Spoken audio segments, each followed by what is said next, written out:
Young director Anil Ravipudi దర్శకత్వంలో victory Venkatesh నటించిన తాజా చిత్రం సంక్రాంతికి వస్తున్నా.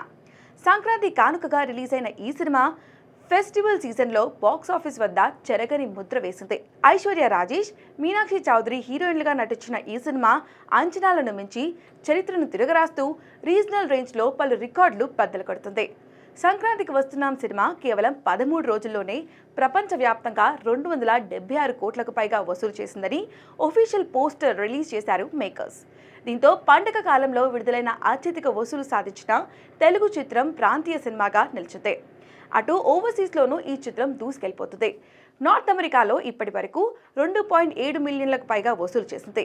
వెంకటేష్, అనిల్ రావుపూడి మరియు శ్రీ వెంకటేశ్వర క్రియేషన్ల హ్యాట్రిక్ కాంబోలో యూఎస్ఏలో ఆల్ టైమ్ అత్యధిక వసూలు సాధించిన చిత్రంగా నిలిచింది. ఇంకా ప్రపంచవ్యాప్తంగా బాక్సాఫీస్పై దండయాత్ర చేస్తూ దూసుకెళ్లిపోతుంది. మరోవైపు చిత్ర యూనిట్ విజయోత్సవ యాత్రలో భాగంగా ఏపీలోని థియేటర్స్ను విజిట్ చేస్తున్నారు. తాజాగా భీమవరంలో ఈ సినిమా సక్సెస్ మీట్ నిర్వహించారు. ఈ వేడుకలో హీరో వెంకటేష్తో పాటు దర్శకుడు అనిల్ రావుపూడి, హీరోయిన్స్ మీనాక్షి చౌదరి, ఐశ్వర్య రాజేష్తో పాటు ఇతర నటీనటులు పాల్గొన్నారు.